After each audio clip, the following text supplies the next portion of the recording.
In letzter Zeit habe ich ständig diese Tagträume. Wenn ich durch die Gegend laufe oder zeichne oder koche. Da sind zwei Frauen auf einem Motorroller unterwegs. Und sie sind beide jung und schön. Und die hintere von beiden, die bin ich. Und vor uns beiden liegt eine strahlende Zukunft.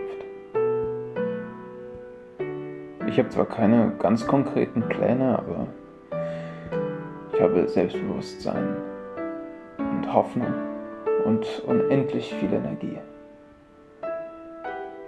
Die vorne sitzt, die gibt mir auch Energie, die lädt mich auf, sozusagen. Und ich bin in sie verliebt, weil ich mich an ihr anlehnen kann.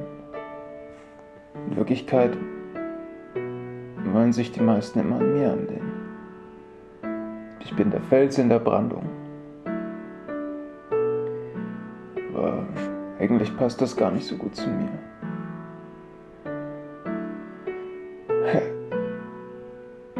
Eigentlich passt das sogar überhaupt nicht.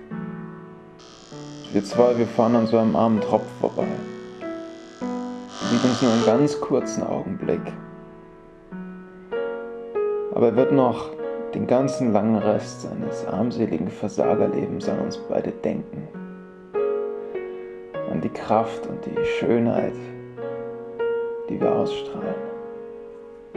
Ich bin die hintere der beiden Motorrollerfrauen. Und ich weiß genau, das Beste kommt erst noch. Mein ganzes Leben liegt noch vor mir. Auch mein 30. Geburtstag liegt noch in weiter Ferne.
Weißt du, ich sitz hier und du bist in meinem Kopf drin, Junge.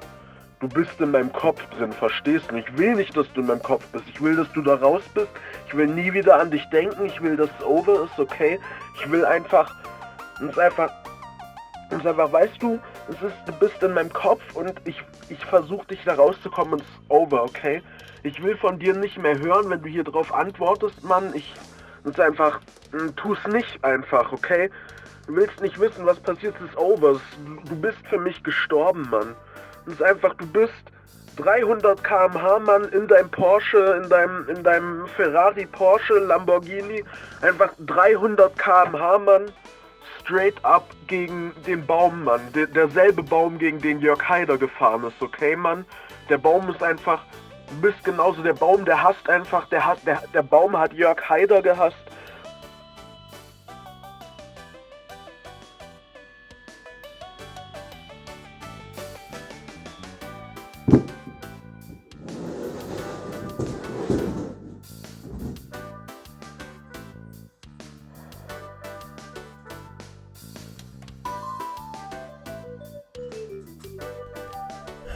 Ja.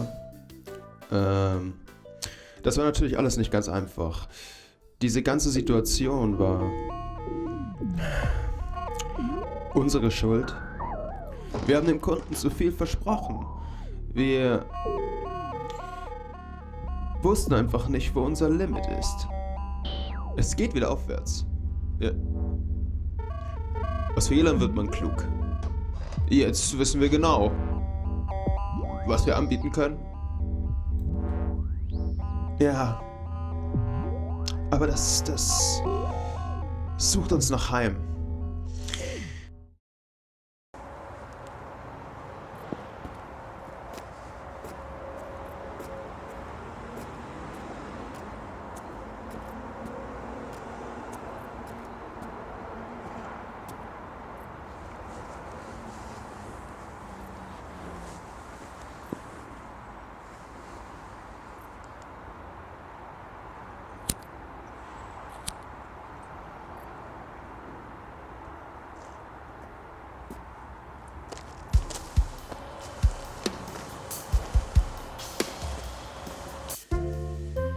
Das Problem ist meiner Meinung nach immer der Konflikt Erwartung gegen Realität. Eric und Flo haben beide diesen Underground-Appeal schon ziemlich abgedriftet. Aber ich habe dann immer das Gefühl, da ist doch auch viel Mainstream-Potenzial drin. Solange man heutzutage überhaupt noch von Mainstream reden kann.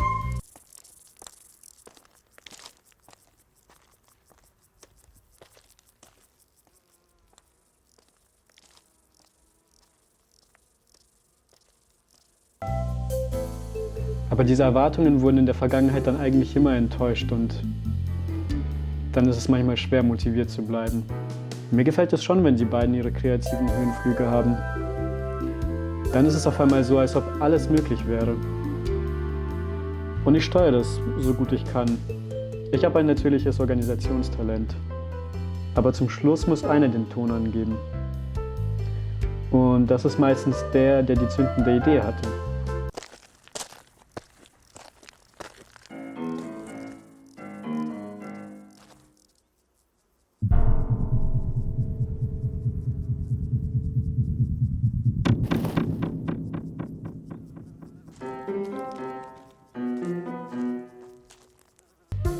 Ich glaube nicht, dass es bei so einer Unternehmung mit einer Demokratie 100% klappen kann, ohne dass es irgendwie verwässert wird.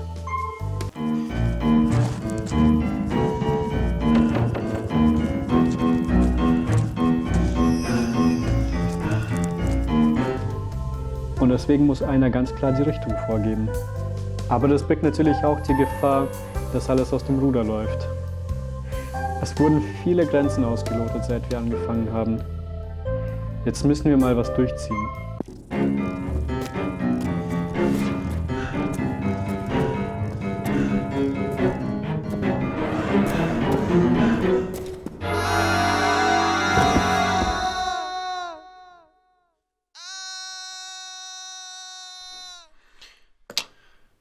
Ja, wir haben uns dann irgendwann dagegen entschieden, externe Musiker anzuheuern. Wir haben so viele schlechte Erfahrungen gemacht. Es war halt einfach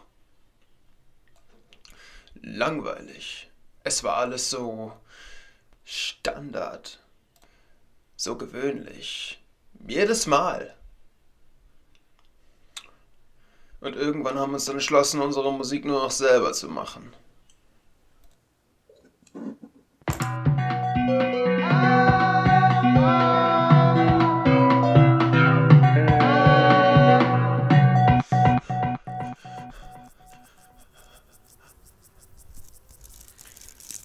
Tut mir leid, Mann.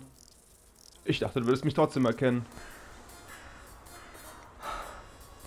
Ich dachte einfach nicht, dass du hier mit einer Maske draußen rumläufst. Sorry. Warum hattest du diese Maske auf? Ich habe heute Morgen den zweiten toten Igel innerhalb von 3 Tagen gefunden. Oh. Mhm.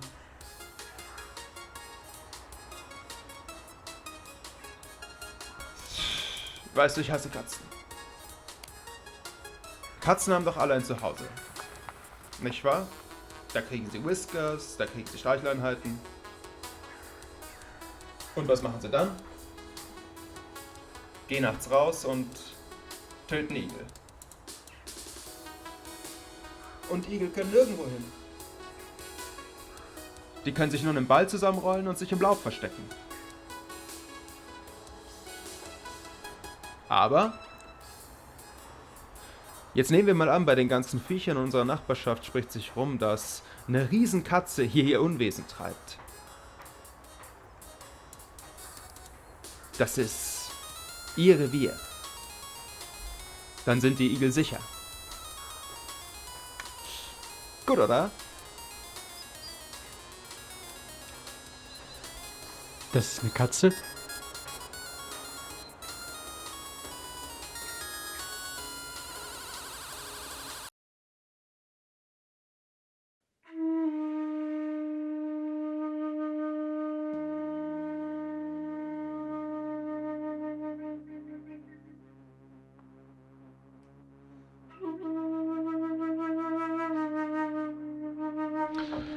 Also so richtig hat es bisher eigentlich noch nicht geklappt. Wir waren meistens ziemlich schnell frustriert bei der ganzen Sache.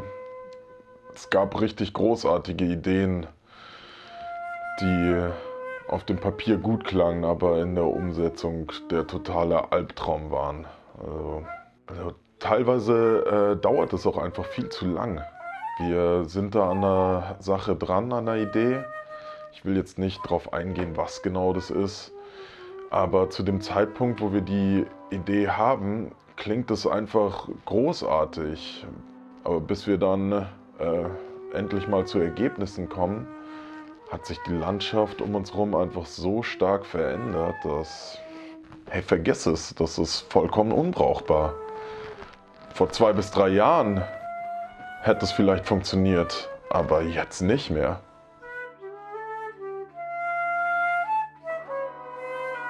Und in diesem Medium dauert es schon mal 1 bis 2 Jahre von einer aufkeimenden Idee bis zu dem tatsächlich fertigen Ding.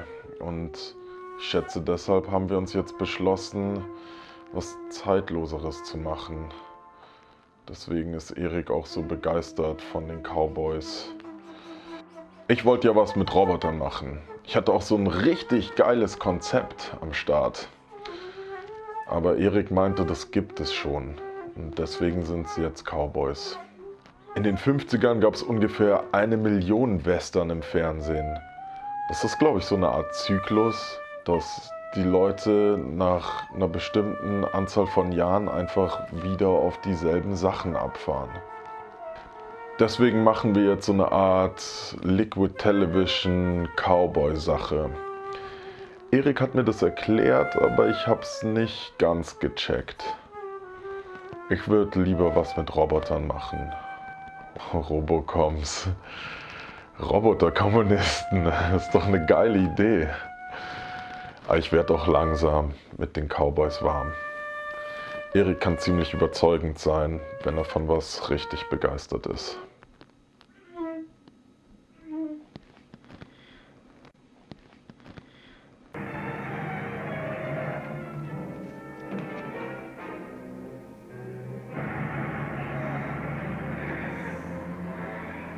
Da wusste ich, dass ich Künstler werde.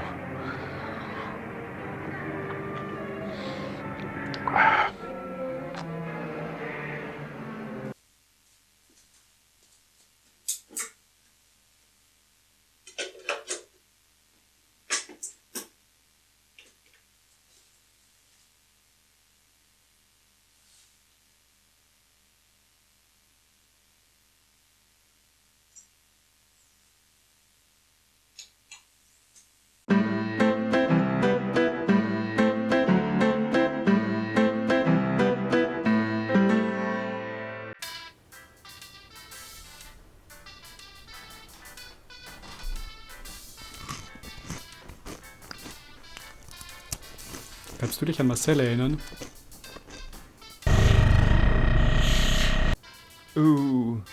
Der dumme Wichser.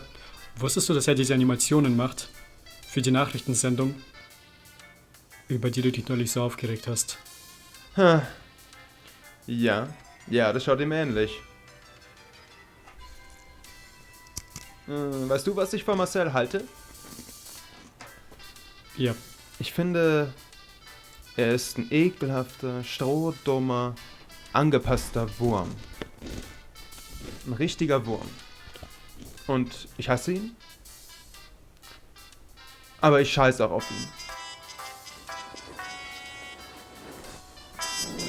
Ja. Ja.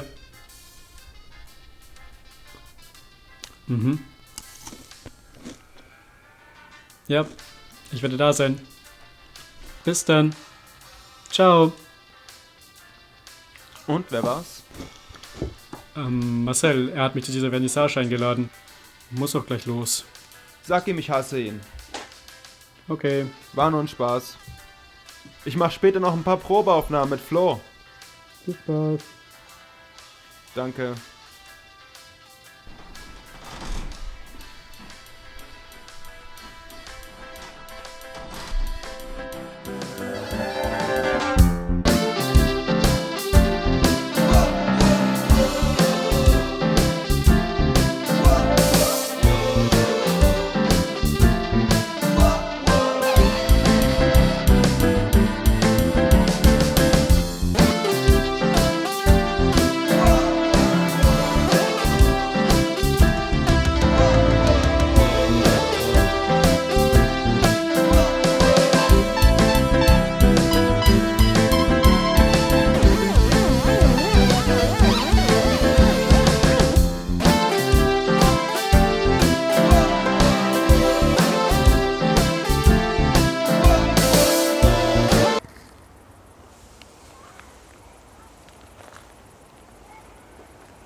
Richtig stramm, Mann. Voll Cowboy-mäßig. Schon, oder? Yep. Ich habe mir gedacht, das wäre doch genial als Titelsong. Was sagst du? Nee. Nee, ich finde, es passt nicht wirklich. Wie es passt nicht. Ja, ich finde, es passt nicht wirklich zu dem ganzen Vibe, weißt du? Aber du hast doch gerade selbst gemeint, wow, klingt voll nach Cowboy. Ja, eben. Ich finde, es klingt viel zu offensichtlich. Kennst du Gamelan? Pass auf, ich habe mir gedacht, das wäre richtig geil. Da ist diese Meute Cowboys unterwegs in der Prärie. Und du denkst dir, jetzt kommt gleich so ein Winnetou-Zeug, ne? Aber dann kommen diese ganzen geheimnisvollen Klanghölzer und so. Verstehst du? Nee? Nee, das verstehe ich nicht. Was für scheiß Klanghölzer, Mann. Was zur Hölle soll das überhaupt bedeuten? Ich meine, wir machen einen Cowboy-Film, oder? Und ich habe einen Cowboy-Song geschrieben. Ich habe 2 Wochen an dem Mist gesessen. Und ich habe nicht mal Bock auf scheiß Cowboys. Du hast keinen Bock auf Cowboys. Ja, ich habe keinen scheiß Bock auf scheiß Cowboys. Und ich habe keinen Bock auf Gamelan. Worauf hast du dann Bock? Ja, auf jeden Fall nicht auf deine scheiß Ideen. Schon mal aufgefallen, dass wir keinen Schritt weiterkommen? Ich meine, und dass das alles überhaupt keinen Spaß macht gerade? Ist dir das aufgefallen? Ja, es ist mir aufgefallen. Aber ich habe keine Ahnung warum. Ja, unter anderem wegen so einer Kacke wie jetzt gerade. Ich habe keinen Bock mehr auf die Plörre. Dann verpiss dich doch.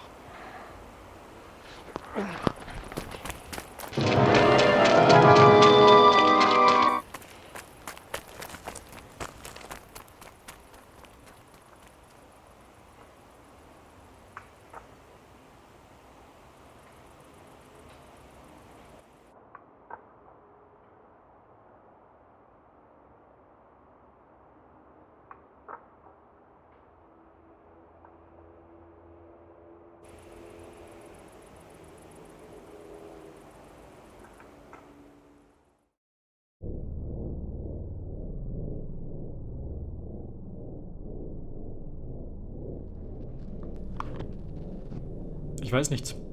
Klingt doch perfekt. Aber es passt nicht. Es passt überhaupt nicht zu dem, was ich im Kopf hatte. Ich finde, wir sollten den Song nehmen. Du bist es ihm auch irgendwie schuldig. Es ist eigentlich der einzige Input, den er bis jetzt hatte. Er hat da so viel Mühe Ich reingesteckt. steck mir auch überall Mühe rein. Ich glaube, er macht das Ding sonst nicht.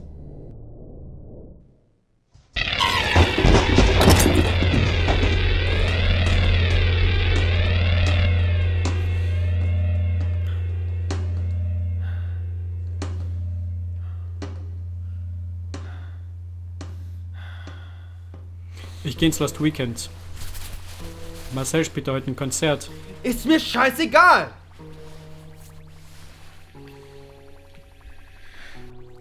Schrei mich nicht an.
Na, kommst du mich holen?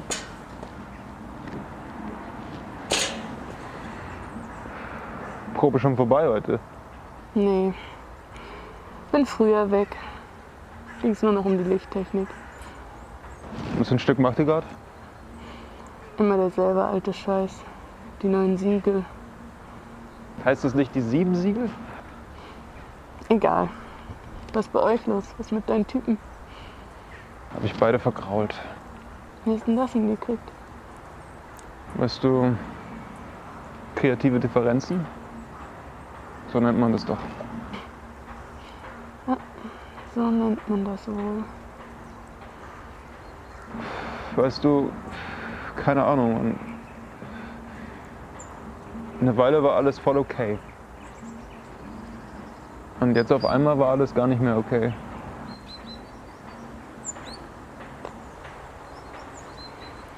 Weißt du, ich hatte Ewigkeiten diese Schachtel Kellogg's Frosties bei mir im Schrank. Ich glaube, mein damaliger Mitbewohner hat die gekauft. Ich esse nicht wirklich Cornflakes. Aber dann irgendwann habe ich mir gedacht, heute mache ich mir eine Schale. Also mache ich die Schachtel auf und dann sind plötzlich überall diese scheiß Motten in meiner Bude. Echt tragisch. Wir haben damals die Verwandlung eingeprobt. Zu Hause, auf der Bühne, überall Insekten.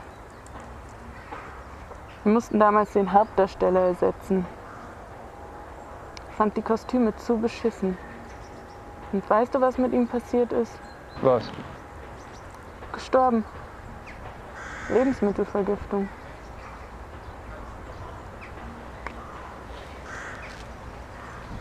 Du bist echt ein Hänger, weißt du das? Was denkst du, wer du bist? Walt Disney? Sei doch froh, dass du 2 Dumme gefunden hast, die noch was mit dir starten wollen.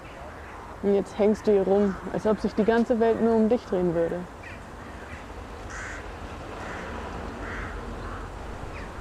Hör mal gut zu. Ich meine das echt nur gut. Du kannst nicht alle außer dich selbst für deine Probleme verantwortlich machen. Du musst echt aus dem Modus rauskommen, solange du noch kannst. Ja, weil ihr könnt schon was. Ich meine, ihr habt wenigstens Charme. Irgendwie. Außerdem mag ich, wie dein Freund Flöte spielen kann. Ja, das mag ich auch. Musst du jetzt wirklich so selbstmitleidig rumhängen? Nein. Oder doch. Noch 10 Sekunden.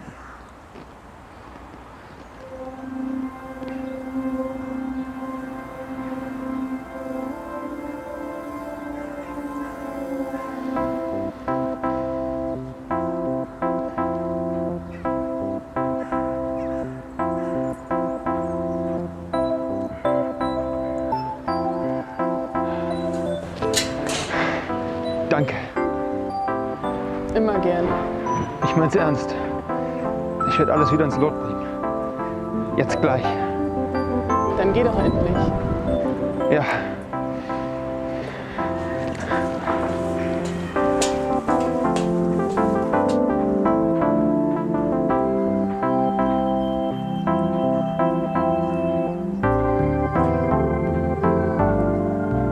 Oh mein Gott.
Alter. Das Spiel habe ich früher geliebt. Yep. Wie schnell spielt ihr das durch? 45 Minuten circa. Kranker Scheiß. Wo kommt ihr her? Das ist tatsächlich Deutsche. Ah. Und wie alt ist er? Schätzt 20. Verdammt nochmal.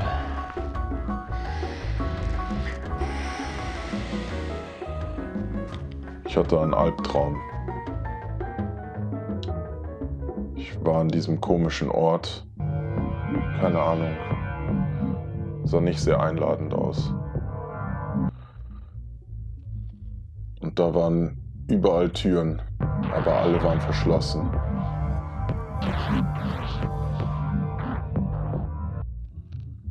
Irgendwann ist dann doch eine aufgegangen. Und dann? Das Zimmer sah aus wie bei euch zu Hause. Julia und du, ihr wart gerade beim Essen. Aber ihr wart nicht ihr selbst. Ihr saht richtig komisch aus. Und ich habe Angst gekriegt.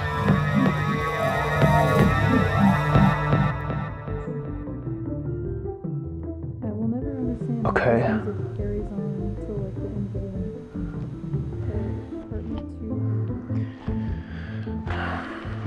Hör mal. Ich weiß, dass ich ein Arschloch bin. Vor allem, wenn es um die Arbeit geht. Und ich weiß auch, dass ich eine Menge Scheiß rede. Ist irgendwie so. Wenn ich den Mund aufmache, kommt nur Scheiße raus. Und wenn ich dann der Einzige bin, der mit der Scheiße was anfangen kann, dann ist es halt mein Pech.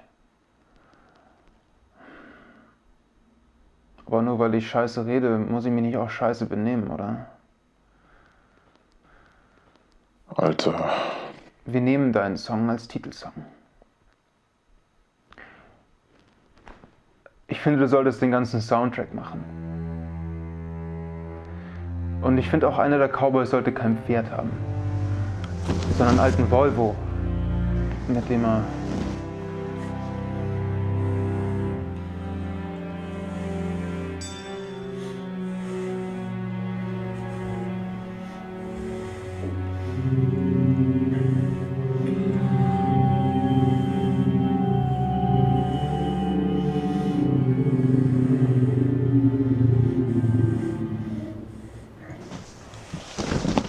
Machen wir den scheiß Cowboy-Film. Hey!